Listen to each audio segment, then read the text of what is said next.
Hey guys, welcome back to my channel. Well, welcome back to the members only extravaganza, which I haven't had a chat with you for a long time. I'm sorry, I've been ill. I've been ill. Okay, that's my excuse anyway. So today we're just going to have a quick rundown of what's been happening down Ingham Way. I know I've done a few videos on them, but just not a catch-up sort of video. So let's catch up, because they've been Inghamism, if that's a word. First of all, I don't know where to start. I haven't done this for a while, but I'm taking it back like a week or so. Okay, they started off by clickbaiting that they got a new pet and it died. Now, the problem I have with this initially is that it's clickbaiting having a pet that died, and various IFAM in the comments were like, "Oh, sorry for your loss," and everything like that. You know how it is, because they read the clickbait title and they don't bother watching the video, so they don't.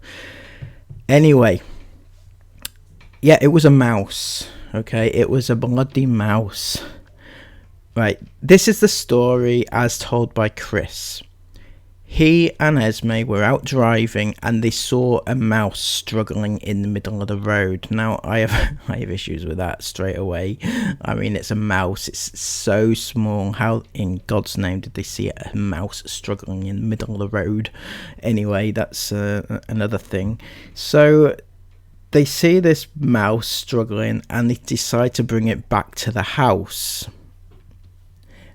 And it's they decide to try and nurse it back to health. I think they're investigating what it could be, and they reckon it could have been poisoned, or it could have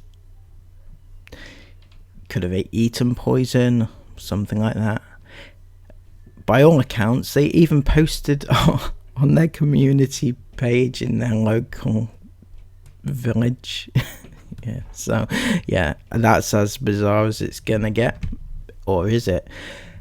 So Sarah is filming this mouse in a box, like a plastic case box thing with a lid on.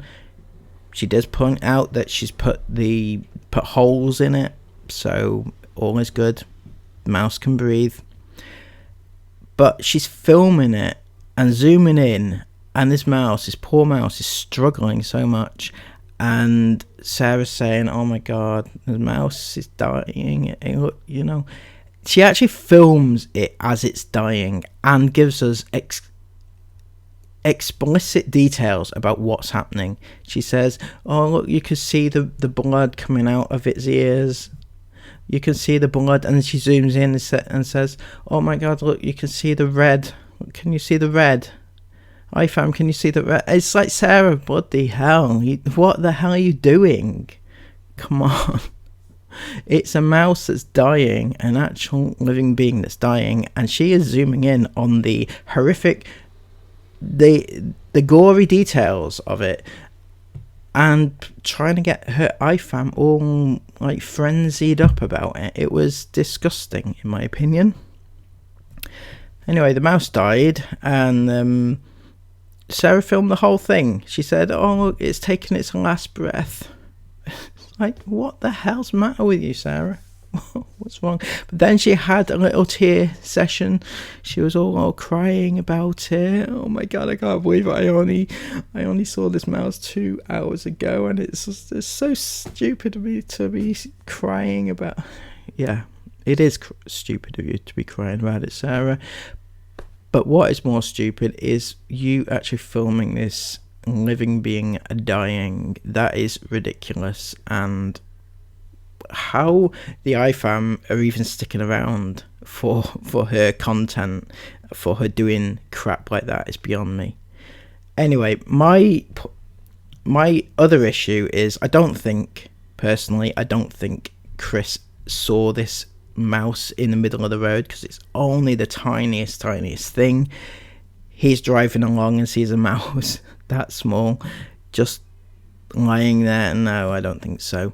What is more likely to have happened is that Prinny has brought it into the house from outside, because that's what dogs and cats do. They bring mice in, which is, it's not ideal, obviously, but it happens. And with them living by a field, so that was the other thing. Chris said, oh no, I don't want to put it out in the field because it'll just find its way back to the house. It's like, Chris, you actually live by a field. There's probably thousands of mice actually out there right now. He doesn't know. He's an idiot. Anyway, yeah, that's my theory, is that that Prinny brought it back, and that's how it got there. But why they wouldn't tell us that is probably something to do with, oh my god, the dog killed the mouse, sort of thing. I don't know. Or it made better clickbait. Don't know. That is up to them. That's what they do. I don't know. Anyway, then they went off to Scarefest in Alton Towers, which was an absolute waste of time. They went and they stayed in their van. Would you believe? I don't believe that they stayed in a hotel, which is what some people think. I don't think they did. Just judging by the way that they acted. The day after they had stayed in their van, they came out. They were all like, they looked hungry. The first thing that they did was go and sneak some chips from. Actually, they clickbaited. They clickbaited buying chips. It was surreal.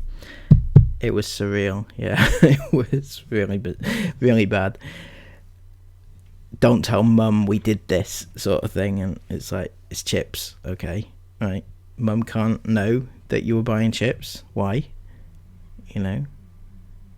Unless it's those special chips that were from Belgium, which was too expensive. Sarah has a problem with buying stuff like that. I don't know. Anyway, they went to Scarefest. It was a washout on the first day. Nothing happened because it was raining. Sarah bitched about everything because that's what she does. She just complained about prices and stuff like that. This set for life family who could afford whatever they want to afford. They couldn't afford anything they wanted to afford. I don't know. It was they complained about not being able to do the parent swap thing because they think that they are special cases and they deserve to be treated differently. I think. I'm not sure. I don't know. This is them. They tend to do whatever the hell they want to do anyway. But on this occasion, they weren't allowed to. They wanted to both go on the ride, but they couldn't because they needed to watch the other kids. So I don't know what to tell you. There are ways to get around these situations, such as perhaps one day one of the parents could take the kids on the rides, and then the next day the other parent could swap and do the same. It's just, logic, I think, goes out the window when it comes to these. Don't know. Anyway, since then, there's been a lot of Halloween type content, which is quite tedious, if I'm being honest. Such and such gets a Halloween costume. Such and such makes a Halloween costume. Halloween makeover for the house. Copious amounts of chocolate being laid around the house because they're not going to get enough chocolate, are they, in the coming months, with it being Christmas and everything. Just saying, it's not ideal. And then the overriding thing that they've been doing recently is trolling and bitching about everything. Sarah had her little Sarah Says thing go up, and it was a shitfest, as you've probably seen on my other video. They were absolutely insane with how bad it was in the comments. The video itself was, I don't know, it was fine. It was, people took offense to it. Okay, I can't comment on the actual contents of the video for obvious reasons, but the comments section was absolutely insane and just went off the rails. But Sarah had to have a bitch about the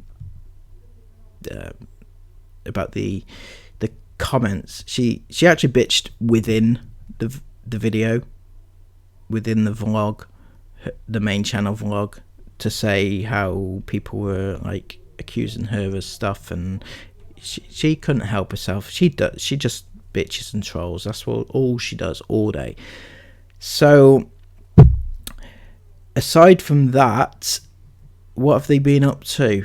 Not a lot, really. They've got coming up some exciting vlogs. I believe they're going to go away to somewhere. They're taking Nana away, wherever, I don't know. That should be coming up soon, I guess. And they will have the Christmas. I wonder if they're going to do Vlogmas. Usually I wouldn't ask that, but Vlogmas means vlogging every day of December. Usually they do, because they're daily vloggers. They're no longer daily vloggers. They are every other day vloggers now. And yeah, I don't know. Should be exciting anyway. I'm sure the iFan will want to see it. So yeah, apart from that, they're not really up to much. They are Sarah's being Sarah, basically. It is literally the Sarah show. I don't know why she needs her own channel, because she basically says, Sarah says whatever she wants to say on the main channel. So anyway, so that being said, I hope you've enjoyed this little snippet of a rundown of how the Inghams are getting on with life in the fast lane. And the hell, sorry, breaking my microphone here. I hope you've enjoyed this, and I will hopefully try and get another one out to you as soon as is viably possible. Thank you so much for joining me today, and I will see you again soon in another video. Take care and bye bye.